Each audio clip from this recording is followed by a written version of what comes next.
Eliana, Boker Tov, Chodesh Tov, Shavua Tov. Bonjour Daniel, Chodesh Tov, Shavua Tov, vous allez bien ? Oui, très bien. Alors, nous sommes aujourd'hui on va passer un mois formidable, on sera en même temps le premier du mois. Oui, ça sera en même temps le jour du mois de septembre et le jour du mois de Elul. Et en ce Rosh Chodesh Elul, j'aurais souhaité vous parler d'une personnalité, Shmuel David Luzzatto, le Shaddal, le célèbre commentateur de la Bible, de la famille Luzzatto. Donc c'est de lui dont je vais vous parler ce matin. C'est lui que l'on va voir à l'image dans quelques secondes. Voilà. Et on remercie la technique de toujours être au taquet. Exactement. Alors, il est né à Trieste, donc en Italie. Il n'a pas une apparence de rabbin, il faut avouer. Alors, justement, ce qui est intéressant avec le Shaddal, et je vais l'expliquer un peu plus tard, c'est que pour les réformés, il n'était pas réformé puisqu'il était trop conservateur. Et chez les orthodoxes, il n'était pas orthodoxe parce qu'il était trop libéral dans certaines de ses idées. Donc, entre autres, son, comme vous le dites, son apparence, mais il était quand même professeur à l'université de Padoue. Donc, on va en parler dans quelques instants. Alors, il entre, donc il fait partie de la célèbre famille Luzzatto, donc 100 ans avant sa naissance, puisque lui, il naît en 1800. Vivait son ancêtre qui est le Ramchal, qui est un autre Luzzatto. Lui, donc, il grandit dans cette famille. Oui, qu'est-ce que vous voulez dire ? Non, c'est bon. Voilà, c'est bon. Donc, lui, il grandit dans cette famille donc de grands connaisseurs de la tradition juive, on va dire cela comme ça. Et il va grandir dans une famille très rapidement. Il est très très intelligent. Il va étudier le Talmud avec Avraham Eliezer Halevi, qui est le grand rabbin de Trieste de l'époque et qui est un pilpouliste renommé. Il va apprendre les langues anciennes et modernes. Il va étudier l'hébreu à la maison. Son père, qui est un fraiseur de métier, est un grand talmudiste. Et à l'âge de 10 ans, il est en train de lire le livre de Job, de Iov à l'école. Et puis, il trouve qu'il faudrait écrire un commentaire dessus. Donc, il trouve les commentaires existants déficients. Donc, il va écrire un commentaire. On a tous fait ça à l'âge de 10 ans quand on s'ennuyait sur les bancs de l'école. Il va, en 1811, recevoir un prix. C'est le livre de Montesquieu, Considérations sur les causes de la grandeur des Romains et de leur décadence.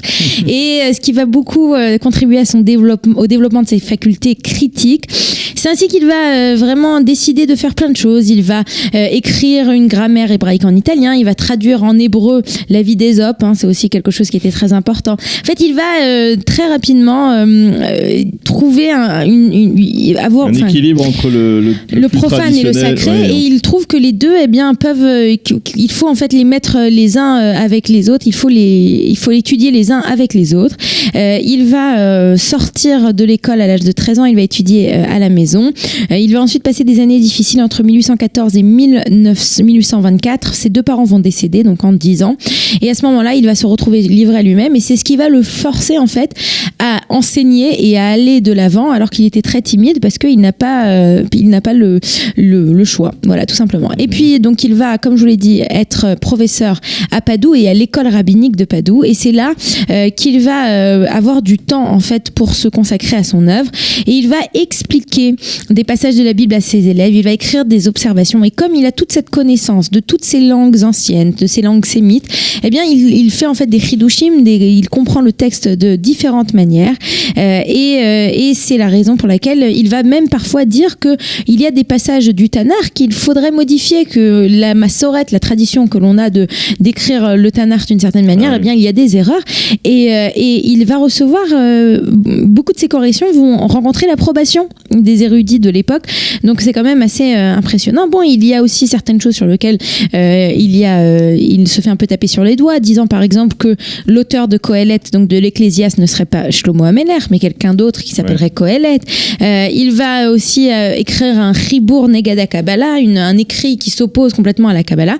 Et puis il va faire aussi partie, il sera un des membres fondateurs du mouvement du Chochmat HaTorah, Wissenschaft des Judentum, la science du judaïsme, qui est donc ce mouvement qui est un mouvement. C'est pas un mouvement italien, quoi. Non, mais de toute façon, toute la région, lui, de toute façon, il faisait partie de l'empire. À l'époque, c'était encore l'empire c'était l'Empire d'Autriche, donc l'allemand c'est pas un problème. Et puis de toute façon à cette époque l'allemand était comme l'anglais d'aujourd'hui.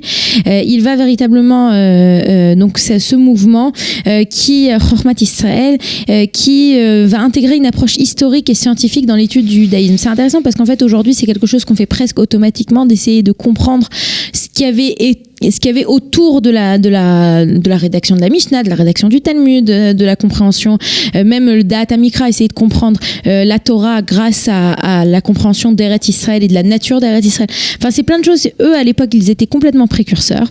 Il va décéder à Padoue le 29 septembre 1865. Il se sera connu toutes ces années comme le Shadal, donc Shmuel David Luzzatto ou Samuel David Luzzatto.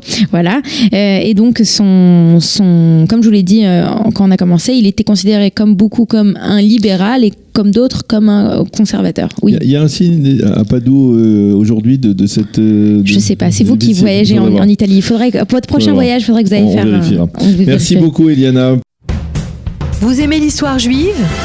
Retrouvez Eliana Gurfinkel dans Un jour notre histoire sur Studio Kalita, c'est tous les matins, pour découvrir ensemble les événements et les personnages qui ont fait notre histoire.